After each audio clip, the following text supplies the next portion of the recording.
lagi di pelajaran Ibu Geografi. Untuk materi hari ini kita membahas tentang pola keruangan kota. Sebelum kita masuk ke materi, marilah kita berdoa menurut agama dan kepercayaan masing-masing. Berdoa mulai. Berdoa selesai. Hari ini yang tidak masuk siapa, nak? Oh, nihil ya, bagus ya. Hari ini kita membahas tentang pola keruangan kota untuk mengingat kembali pelajaran yang telah Ibu berikan kemarin. Apa kemarin, nak, pelajaran yang Ibu sampaikan minggu yang lalu? Struktur keruangan desa. Oh ya, betul, pintar ya. Untuk hari ini Ibu sampaikan masuk ke bab 2 ya, pola keruangan desa dan kota. Ini materinya B, pola keruangan kota. Di sini ada 4 komponen yang kita pelajari hari ini ya. Sebelum masuk materi ya, KD hari ini ya yang Ibu sampaikan itu adalah menganalisis struktur keruangan desa dan kota, interaksi desa dan kota, serta kaitannya dengan usaha pemerataan pembangunan ya. Di sini ada 3 indikator pencapaian kompetensi. 1, menjelaskan pengertian kota dan potensi kota. 2, menganalisis klasifikasi kota. Yang ketiga, menganalisis struktur ruang kota ya. Ini yang pertama, pengertian kota. Yang kedua, potensi kota. Ini ada 2, yaitu ada potensi fisik dan potensi non fisik ya. Yang ketiga, klasifikasi kota. Berdasarkan fungsinya, kota dibagi menjadi 5, yaitu kota pusat, 1 perdagangan, 2 kebudayaan, 3 pendidikan, 4 pemerintahan, dan yang kelima produksi. Ini bisa berasal dari pertambangan dan perkebunan. Yang keempat, ini ada struktur ruang kota dibagi menjadi 2. Yang A, struktur ekonomi kota, yang B, struktur intern kota. Ya, untuk lebih jelasnya dalam pemahaman materi, hari ini Ibu siapkan PPT dan bahan ajar yang lainnya. Silakan. Yang pertama, Ibu sampaikan tentang pengertian kota dan potensi kota. Kota adalah, ini secara umum, tempat kegiatan masyarakat yang sangat kompleks, proses interrelasi antar manusia dan antara manusia dengan lingkungannya. Di situ ada potensi kota, ini sebagai pusat pemukiman, pusat kegiatan ekonomi, pusat kegiatan sosial budaya, dan pusat kegiatan politik. Ada potensi yang dimiliki kota, ini dibedakan menjadi 2, potensi fisik dan potensi non fisik. Klasifikasi kota menurut Louis Mumford ini dibagi menjadi 6, yaitu A, eopolis, B, polis, C, metropolis, D, megalopolis, E, tiranopolis, F, nekropolis. Berdasarkan fungsi pembentukan kota di Indonesia dibagi menjadi 5. Yang pertama atau ke-1, kota pusat perdagangan, 2, kota pusat kebudayaan, 3, kota pusat pendidikan, 4, kota pusat pemerintahan, yang kelima, kota pusat produksi. Struktur ruang kota. Struktur kota dapat ditinjau dari 2 aspek. Yang pertama, struktur ekonomi kota, ini dibagi menjadi 2. Yang A, kegiatan ekonomi dasar, yang B, kegiatan ekonomi bukan dasar. Yang kedua, struktur intern kota. Kota memiliki bentuk dan susunan yang khas. Zona perkantoran, pusat pemerintahan, dan pertokoan menempati kota bagian pusat atau tengah.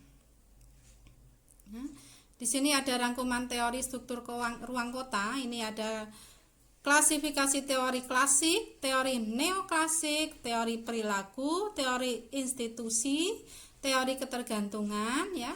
Di sini ada perbedaan teori struktur ruang kota, elemen struktur ruang, dan faktor pembentuk.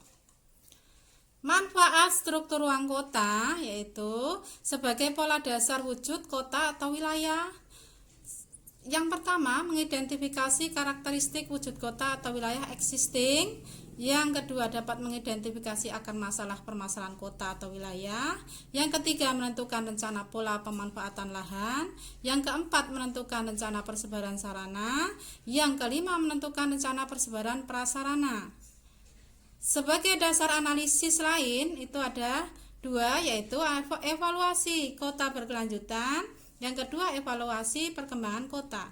Nah, di sini Ibu sampaikan rangkuman potensi, klasifikasi, dan struktur kota. Gambar 1 ini Nak, silahkan dilihat. Ya. Gambar 1 menunjukkan kota merupakan pusat pemukiman dan kegiatan penduduk. Potensi kota ini ada fisik dan non fisik, dan klasifikasi kota itu ada eopolis, polis, metropolis, megalopolis, tiranopolis, dan nekropolis. Ya. Lanjut gambar 2 nih, silahkan dilihat Nak. Ini merupakan teori konsentris menurut Ernest W. Burgess, bahwa kota-kota mengalami perkembangan atau pemekaran dimulai dari pusatnya, kemudian seiring pertambahan penduduk, kota meluas ke daerah pinggiran atau menjauhi pusat. Ya. Sekarang Ibu tampilkan yang PPT, pola keruangan kota. Ya. Pengertian kota adalah tempat kegiatan masyarakat yang sangat kompleks, telah mengalami proses interrelasi antar manusia dan antar manusia dengan lingkungannya. Ya, terus potensi kota itu ada 4, sebagai pusat pemukiman penduduk, yang kedua pusat kegiatan ekonomi, yang ketiga pusat kegiatan sosial budaya, yang keempat pusat kegiatan politik dan administrasi pemerintahan.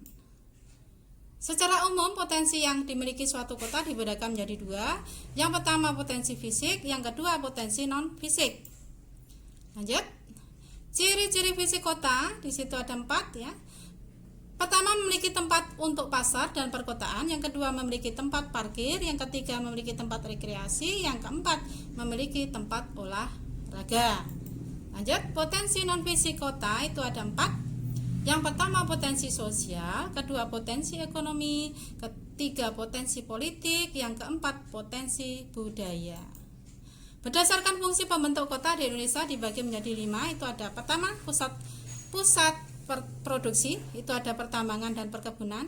Yang kedua kota pusat perdagangan, yang ketiga kota pusat kebudayaan, yang keempat kota pusat pendidikan, yang kelima kota pusat pemerintahan. Lanjut, struktur ruang kota itu ada 2. Yang pertama struktur intern kota, yang kedua struktur ekonomi kota dibagi menjadi 2 lagi, kegiatan ekonomi dasar dan kegiatan ekonomi bukan dasar. Nanti materinya Ibu share di grup WA ya, supaya lebih jelas ya. Selanjutnya Ibu sampaikan tugas yang harus dikerjakan ya. Ada lembar kerja peserta didik atau LKPD di sini tentang keruangan desa dan kota ya. Ini nanti silahkan buat kelompok, anggotanya 3 sampai 4 siswa, tapi dalam pengerjaannya boleh kelompok. Yang dilaporkan ke Ibu ya, disampaikan Ibu itu tugas individu. Silahkan nanti diisi ya. Ini ada nama siswa, kelas, hari, tanggal hari ini. Nanti dibaca dulu petunjuk belajarnya ya, baca secara cermat dan ajar yang Ibu sampaikan tadi ya. Di sini ada tugas, silahkan diisi, ada 2 tugas ya. Ya, yang pertama itu kolom, yang kedua isian ya. Di sini nanti misalnya ada yang masih bingung, silahkan bertanya ya. Ibu bisa lewat WA atau Japri atau SMS, Ibu juga layani ya. Lanjut ya. Terus sekarang ini Ibu kasih batas waktu maksimal pukul 14.00, jangan sampai melebihi waktu tersebut ya. Terus silahkan sekarang kegiatan refleksi. Siapa yang mau menyampaikan rangkuman? Kota adalah kumpulan orang yang kehidupannya secara kompleks dan heterogen, saling menjalin interaksi ya, betul ya. Untuk mempelajari materi selanjutnya ya, jangan lupa persiapkan materi yang akan datang, minggu yang akan datang, model teori struktur keruangan kota ya. Nah ya, untuk lebih memantapkan untuk pertemuan yang akan datang. Nah cukup sekian. Ada yang mau ditanyakan? Nanti silahkan hubungi Ibu lewat WA boleh ya. Cukup sekian. Assalamualaikum warahmatullahi wabarakatuh. Terima kasih.